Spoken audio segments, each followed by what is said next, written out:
Pero hay otros temas que también nos convocan en esta fecha con preocupación. Se mira lo que puede pasar el próximo fin de semana, ya que es un fin de semana largo, donde hay que tomar muchas medidas, mucha precaución, sobre todo aquellos que van a salir a las fondas a celebrar. Queremos hablar de aquello y para eso vamos a tomar contacto de inmediato con el ministro de Transporte, Juan Carlos Muñoz, a quien saludamos a esta hora. ¿Cómo le va, ministro? Qué gusto de tenerlo aquí en Vía Pública. Muy buenas noches. Buenas noches, Davor. Un gusto estar nuevamente aquí conversando los distintos temas de mi cartera, que siempre hay mucha contingencia, mucho tema interesante. Efectivamente estamos en un fin de semana particularmente crítico, en que esto se parece a un tsunami, Davor. Cuando uno tiene un tsunami, que hubo un terremoto en las costas del otro lado del Pacífico y se viene la ola, y uno toma acciones para tratar de evitar que esa ola te pegue fuerte. Acá es lo mismo. Nosotros sabemos que este es un fin de semana, esta semana completa, ¿no es cierto? Una semana en que aumenta mucho la siniestralidad, en que hay gente que sale a conducir bajo los efectos del alcohol, en que hay personas que caminan en condiciones que no son las más seguras. Y por eso estamos tratando de aumentar lo más posible la fiscalización, al mismo tiempo mandar la mayor cantidad de mensajes, ¿verdad?, a la población para que tome todas las precauciones posibles. Incluso esta semana hemos mandado mensajes de texto a través de las telecomunicaciones, las empresas de telecomunicaciones que gentilmente se han ofrecido para eso. Ya, ministro, pero ¿cuánto temor hay en el Ministerio de Transporte? Que uno mira las cifras del año pasado, no nos fue bien con la labor preventiva, hubo 70 muertos en siniestros viales, fue la peor cifra de los últimos 10 años, además, en unas fiestas patrias. ¿Qué se ha hecho distinto para estas fiestas patrias del 2025 para no repetir ese escenario que ojalá quede allí en la historia nomás? Bueno, efectivamente, el año pasado fue un año muy malo en materia, justamente este fin de semana. El año completo fue el mejor de los últimos 30 años.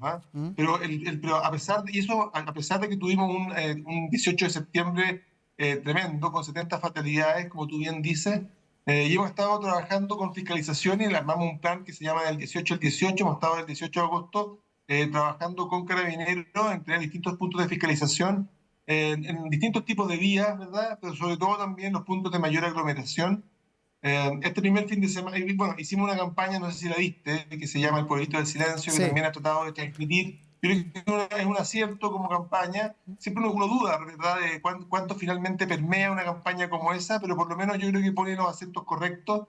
Hemos estado trabajando, como te decía, con las telecomunicaciones también para mandar en 3 oportunidades. El día 14, el viernes pasado, miércoles y el día viernes, mensaje de texto a la población, para de alguna manera asemejar el mensaje del tipo evacúe las playas. Lo mismo en este caso, cuidado, se nos viene un día en que es particularmente complejo, maneje respetando la límite de velocidad, preocúpese de dejar el celular a un lado. En fin, ese es el tipo de mensaje en el cual estamos trabajando: fiscalización, comunicación, campaña, ¿verdad?, acompañado de algunas mejoras en materia legislativa que nos han ayudado y que van tomando también más fuerza. Ya, ministro, y de su mirada como ministro, integrante de un gabinete de un presidente de la República, pero también como académico, usted ha estudiado prácticamente toda la vida los sistemas de transporte. Estos problemas no son solamente de Chile. ¿Por qué ha costado tanto de que la gente tenga conciencia de lo que significa tomar las llaves de un vehículo y manejar con alcohol, a pesar de todas las campañas que hemos tenido, de las leyes que son más duras, de los ministros que han pasado por esa cartera y han hecho llamados, pero no nos está yendo tan bien? ¿Qué pasó? ¿Qué le pasa a los chilenos? Yo creo que aquí hay un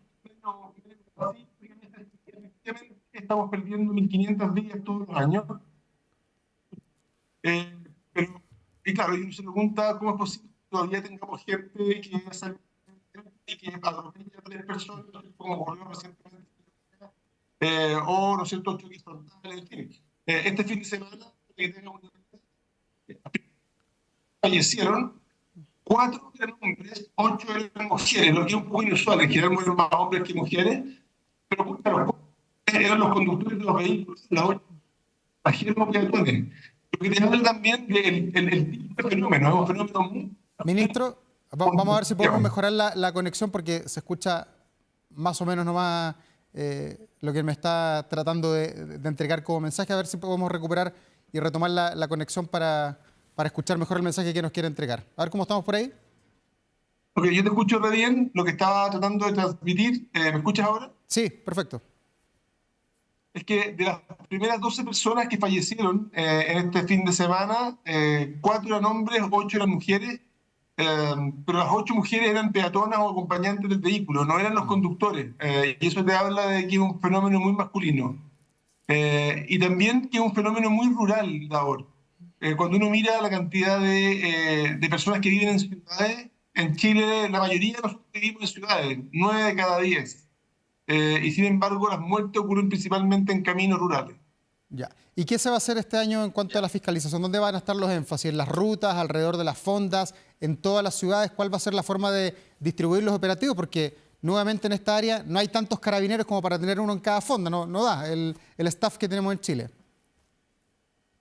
Qué bueno que lo digas así, porque eso es muy efectivo. O sea, la verdad es que nosotros tenemos un foco puesto con Carabineros, trabajar junto con ellos y con inspectores municipales para estar en las rutas y en los puntos de mayor aglomeración, pero efectivamente eso no va a ser suficiente. A pesar de que tratamos de transmitir junto con prensa la mayor presencia posible, al final la clave acá se juega en la conciencia y la responsabilidad de cada persona y poder entrar a la comunicación al interior de cada grupo de amigos, de cada grupo familiar. Creo que ahí es donde se juega en definitiva el éxito en que podamos estar generando ese cambio de conducta que necesitamos. El vaso medio vacío es que cada vez tenemos menos muertos por vehículo. ¿Ah? El año pasado fueron los menos muertos absolutos en los últimos 30 años, a pesar de que tenemos 5 veces más vehículos que hace 30 años atrás. Tenemos que seguir con esa senda, reduciendo cada vez más y con más energía, ¿no es cierto?, la cantidad de fatalidades en este ámbito. ¿Y qué está haciendo más peligroso hoy día? ¿Conducir con alcohol o conducir mirando esto, mirando los WhatsApp, el Instagram, el Facebook, lo que a uno le llega?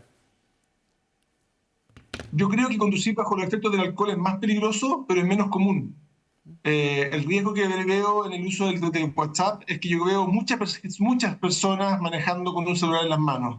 Y la verdad que eso es tremendamente riesgoso, tremendamente peligroso y que debiera conducirnos a una reflexión profunda de cómo lo podemos cambiar. Tenemos mucha gente que a lo mejor a 100 kilómetros por hora, durante 3 segundos, ¿no es cierto?, mira el celular, vuelve y el vehículo ha avanzado quizás 100 metros a oscuras, sin que la persona realmente esté consciente y esté mirando lo que está ocurriendo. Entonces, efectivamente, en mi opinión, el punto más importante acá es la velocidad excesiva y segundo, es la conducción desatenta. Pero en estas fiestas patrias ponemos acento, por supuesto, también en el consumo de alcohol. Ya, qué bueno que usted lo toque, ministro. Hoy día, ¿qué es la ley tolerancia cero? Porque todos la teníamos clarita cuando esto partió en el primer gobierno del presidente Piñera hace ya más de 10 años. Todos sabían lo que se podía hacer, lo que no se podía hacer, pero mi percepción es que se ha perdido de alguna manera el miedo a la ley. ¿Qué es lo que permite hoy día la tolerancia cero en cuanto al consumo de alcohol? Define 2 rangos, ¿verdad? Hasta 0,3 gramos de alcohol en la sangre, no pasa nada, aunque evidentemente nosotros recomendamos que no tomen nada, pero hasta 0,3 no pasa nada en términos de sanción. Entre 0,3 y 0,8 hay una sanción punitiva, ¿no es cierto? Pero ya más de 0,8 se considera conducir en estado de ebriedad, y eso ya es bajo los efectos del alcohol, ¿no es cierto? Y un delito, o sea, ya no se considera un delito, y por lo tanto las penas son mucho mayores, hay pérdida. Te pueden, ¿no es cierto?, no solamente quitar la licencia por un periodo prolongado, sino que además se arriesgan penas de cárcel. Ya. Y en cuanto al conductor, porque hay mucha mitología, sobre todo cuando uno va a las fondas, cuando está celebrando, de que con un café uno se recupera, de que, me acuerdo cuando uno conversa con especialistas y ustedes mismos han hecho ejercicio, de que durmiendo 3 horas uno se recupera si tomó 2, 3 piscolas. ¿Eso es verdad o es todo mitología en torno a las fiestas patrias? O sea, no cabe ninguna duda que a medida que la persona deja de tomar y empieza a pasar el tiempo, la cantidad de grados de alcohol en el cuerpo empieza a bajar progresivamente. Eso es evidente, ¿verdad? Pero el tiempo yo creo que es bastante más prolongado que los que tú describes. Entonces, aquí hay que ser... Además, hay una cosa que es muy importante, que la persona que consume alcohol empieza a perder racionalidad en sus decisiones. Entonces, incluso aunque sea una estrategia, ¿no es cierto?, muy consciente, tiene que ser cuidadoso porque la verdad que si cambia de opinión una vez que está ebrio, comete una irracionalidad enorme. Una buena noticia esta semana, salió un estudio que decía que 9 de cada 10 personas está disponible para hablarle a una persona que va a tomar un vehículo en condición de ebriedad, para hacer todo lo posible para impedir que lo haga, y 2 de cada 3 estamos disponibles para ser conductores designados.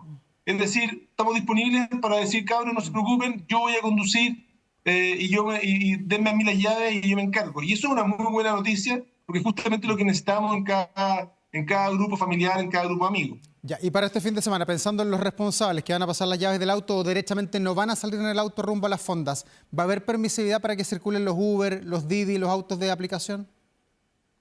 No, lo que vamos a tener es una mayor frecuencia de uso de transporte público, como estamos preocupados en los puntos, por ejemplo, en el caso de Santiago, como Estadio Nacional, en los puntos como el Parque O'Higgins o en La Pampilla.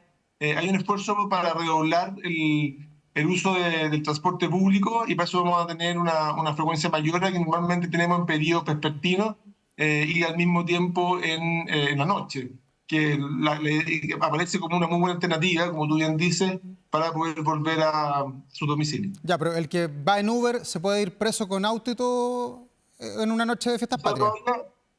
todavía no tenemos la regularización de la formalidad, ahí tenemos un compromiso como ministerio de poder cerrarlo, un proceso que ha sido más lento de lo que yo hubiera querido, pero esperamos tan próximos a poder cerrar esa etapa dentro de este periodo de gobierno, para eso estamos trabajando. Ya, lo mismo con la llamada ley Cati, que a través de radares iba a medir la velocidad, que tampoco ha podido salir. Llegamos nuevamente a las fiestas patrias con flujos masivos sin esta ley, que ¿cuánto habría ayudado? Sí, pero eso me parece más comprensible, Davor, porque es una ley en la cual había una pega muy grande que hacer, en que había que no solamente escribir 3 reglamentos, sino que hay que desarrollar plataformas tecnológicas que no se compran en la esquina. Por lo tanto, ahí creo yo que los tiempos están dentro de lo programado y estamos trabajando lo más rápido posible para poder implementar una ley que efectivamente, como tú dices, y en ese sentido tú tienes toda la razón, es quizá el principal instrumento que hoy día tenemos a mano para ser mucho más convincente en materia de regulación para poder, de fiscalización para poder cambiar conductas, porque la ICATI lo que nos va a permitir es a través de cámara, ¿verdad?, poder detectar una persona que, por ejemplo, va a exceso de velocidad o que sobrepasa una luz roja. Creo que ahí hay un trabajo en que estamos avanzando y que, claro, las cosas no son tan rápidas como uno quisiera, mucho menos en el Estado, pero yo siento que por lo menos vamos avanzando dentro del plazo que originalmente no habíamos considerado. Ya. Ministro, quiero preguntarle igual por el transporte interurbano. Hay mucha gente que va a salir de Santiago, que llega a Santiago, que va a La Serena o que va a Puerto Montt. Se mueve todo Chile en las fiestas patrias, sobre todo cuando el fin de semana es XXL como este. Desde el Ministerio de Transportes, ¿qué garantía se le da a las personas que abordan un bus en un terminal independiente de la ciudad donde lo tome? Es muy importante lo que tú dices. Efectivamente, uno si va a tomar un bus interurbano lo que quiere, ¿verdad? Estar seguro que el conductor tiene la licencia de conducir al día, con la licencia de conducir correspondiente, que alguien revisó que los neumáticos, los focos, los centros parabrisas están en buen estado, que el cinturón de seguridad que me toca está en buen estado. Todo eso es parte de lo que hacemos con nuestra unidad de fiscalización y lo hacemos sistemáticamente todo el año y que hacemos un foco particularmente intenso en esta época.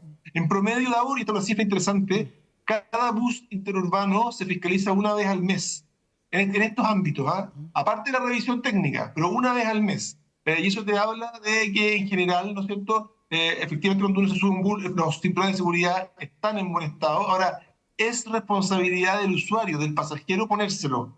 Y nosotros pasamos muchas veces a los propios pasajeros que no tienen el cinturón debidamente dispuesto. Y seguimos trabajando en esa fiscalización que en este periodo del año es particularmente intensa, que también lo es, por ejemplo, cuando se aproxima la etapa estival en el verano. Ya, pero aparecen también muchos buses piratas en esta época, en estas celebraciones de fiestas patrias. Bueno, eso es parte de la fiscalización que hacemos también. La fiscalización que hacemos, y bueno que tú lo destaques, no es solamente fiscalizar que los vehículos, los buses que son regulares, ¿verdad? De pasaje que están autorizados desde los terminales interurbanos estén en buenas condiciones y con toda la documentación correcta, sino que además se fiscalizan los alrededores de los terminales interurbanos de buses como un espacio, lo mismo que hacemos también en los centros comerciales, preocupados de que ese tipo de buses, por ejemplo, o que el vehículo informal no se ofrezca como servicio. Ministro, bueno, eso con el plan para las fiestas patrias, que ya está en marcha, parte mañana, entiendo lo más masivo ya con los desplazamientos, pero también hoy 15 de septiembre se está celebrando un cumpleaños muy importante, los 50 años del metro. ¿Qué tan importante es el metro para Santiago? ¿Cómo ha ido creciendo? ¿Podríamos tener un metro mejor o tenemos ya un metro fabuloso? ¿No habría otra cosa mejor para Santiago? No, yo creo que tenemos un metro fabuloso. Ahora, un metro fabuloso que tiene el más extenso, ¿no es cierto?, el continente, además con líneas que son extraordinariamente modernas, como las líneas 3 y 6, pero también arrastramos algunas que son bastante antiguas. Hoy día se cumplen 50 años del primer movimiento de trenes que empezó la operación, ¿verdad? Y por lo tanto, efectivamente, tenemos líneas que para estándares actuales quizás no son los más modernos, con estaciones tal vez demasiado cerca, lo que hace que la velocidad sea un poquito baja. pero la red ha ido agarrando cada vez más densidad y eso permite que hoy día ya tengamos 7 líneas operando, si contamos a la 4A. Y no solo eso, sino que además estamos construyendo la línea 7, estamos empezando la construcción de la línea 9, tenemos la 8 en carpeta ya próxima a empezar la construcción. Lo mismo de la línea del aeropuerto en la cual estamos trabajando, lo que habla de una carpeta de proyectos muy atractiva. Además se está extendiendo la línea 6 hacia el sector de Errázuriz y de Cerrillo y lo mismo en el sector oriente. Es decir, hay un metro que está trabajando no solamente en extenderse, sino que además, por ejemplo, a la línea 1 le vamos a poner puertas de andén a la línea 1, lo que también va a permitir que sea mucho más confiable, más segura. Hay una modernización también de la línea más antigua. Yo creo que es un esfuerzo que pocas ciudades se animan a hacer. Reconocer en el metro al corazón de la ciudad, invertir no solamente en expandirlo para llegar a más comunas, a lugares donde hoy día no llegamos y de esa manera convertirse en un instrumento de guía territorial, pero también invertir en aquellas líneas que son un poco más antiguas y que queremos, ¿no es cierto?, verlas con un mayor nivel de modernidad. A mí, en mi opinión, el metro es de las cosas más extraordinarias que tiene esta ciudad y me alegra, ¿verdad?, que hoy día, en un día como este, que cumple 50 años, haya una alegría general. Ya, ministro, ¿y hasta cuándo crecen los metros? Porque uno nunca termina. Esto es la obra pública por lejos la más larga que ha tenido Chile desde que partió en el gobierno de Eduardo Frei Montalva con la primera idea, tomando muchos conceptos del Metropolitan, que era el metro de Francia, con el plano de Juan Parroquia y todo lo que se conoce ahí en la historia del transporte. Pero ¿hasta cuándo para de crecer? ¿Esto no se va a detener nunca?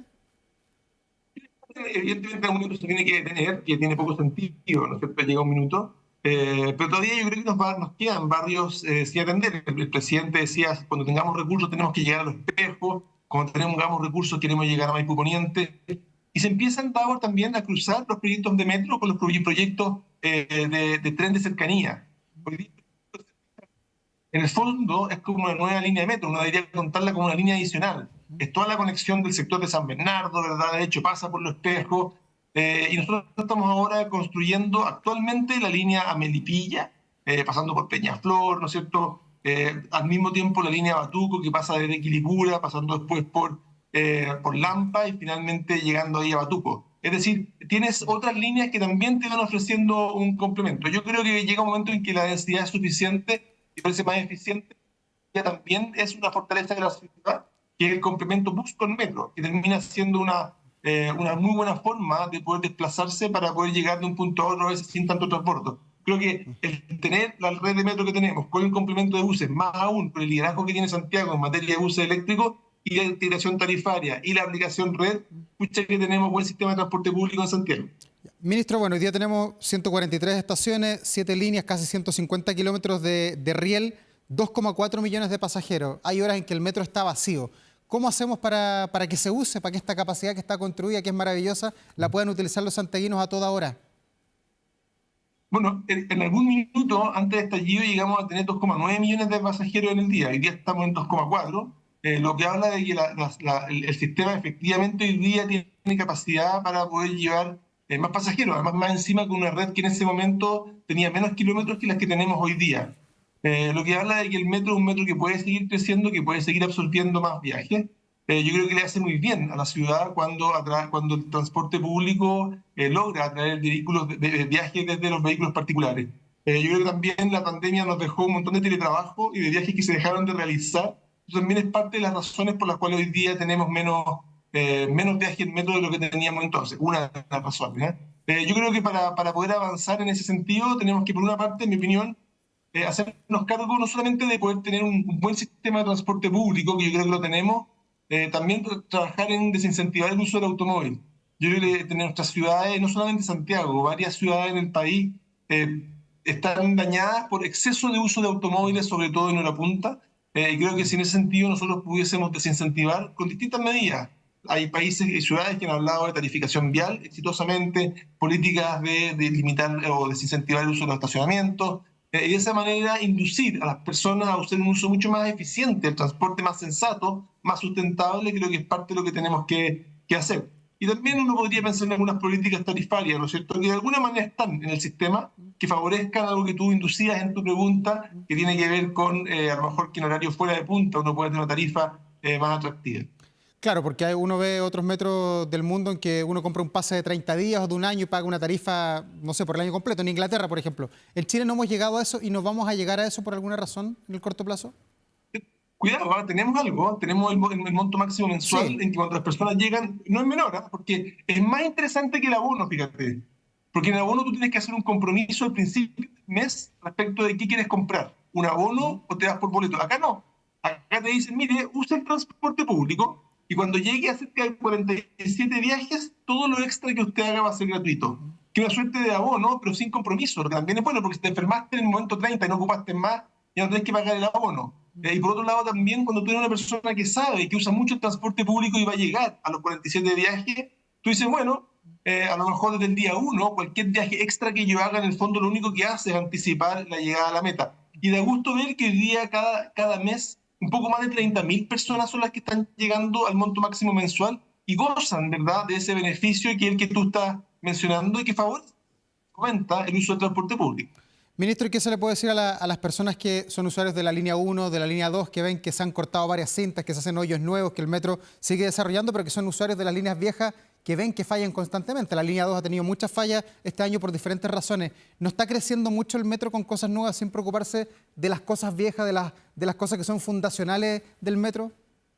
Bueno, justamente eso fue lo que traté de transmitir al principio, que me alegra ver que Metro no solamente está expandiendo, sino que además tiene un plan de ir recuperando y modernizando parte de la red existente. Hoy día, por ejemplo, en la línea 1 se está empezando a poner puertas de andén. Esas puertas que uno ve en la línea 3 y la línea 6, hoy día, por ejemplo, si tú vas a la estación San Pablo o Pajarito, creo que San Pablo, vas a ver ya las primeras puertas de andén empezando a instalarse. Y eso habla de un esfuerzo que debiéramos empezar a ver progresivamente más adelante para poder llenar no solamente la línea completa, sino que también hay un esfuerzo por ir modernizando algunas estaciones de las otras líneas, la 2, la 5 también. Ahora, una cosa importante también que ocurre cuando uno va incorporando nuevas líneas es que los usuarios tienen más alternativas para viajar. O sea, cuando falla una línea, yo he visto, este año hemos tenido varias fallas en la línea 2, las personas tienen muchas alternativas para poder llegar al destino por medio de combinar la línea 3, la línea 6, la línea 1. Yo creo que eso es una fortaleza del sistema de transporte que a través de buses, pero también a través de la red de metro, permite poder darle resiliencia a los viajes y poder llegar a destino. Ministro, y en estos 50 años del metro, ya lo decía yo que partió con el gobierno de Eduardo Frei Montalva, seguido en todos los gobiernos, incluso en la dictadura militar, ¿qué tan clave ha sido, cuán clave ha sido que el metro está despolitizado, que hoy día nadie sabe para quién trabaja, uno proyecta, otro inaugura, y así nos vamos a lo largo de la historia? ¿Cuán clave ha sido para que esta obra no se detenga? Porque hay otras grandes obras, por ejemplo, pongo como ejemplo sobre la mesa el puente sobre el canal de Chacao, que en un gobierno se proyectó, en el otro se canceló, en el otro siguió. Eso nunca ha pasado con el metro. ¿Esa es la clave del éxito de este sistema? Yo creo que es importante que tengamos la mayor cantidad de proyectos que tengan esa naturaleza. Y eso yo creo que Davor nos hace muy bien como país, nos distingue de otros países de la región. Entender que, más aún con periodos presidenciales tan breves, 4 años, en que en el fondo tú sabes que parte de lo que tú estás haciendo recoges el trabajo del que venía antes y vas a poder dejar parte de la pega al que venga después. Eso nos pasa en muchos proyectos. Hay licitaciones de transporte público de buses que también pasa lo mismo, y lo que uno quisiera, ¿verdad?, es que la posta, ¿no es cierto?, se pase con la satisfacción y la tranquilidad de que los que vinieron atrás hicieron su mejor esfuerzo.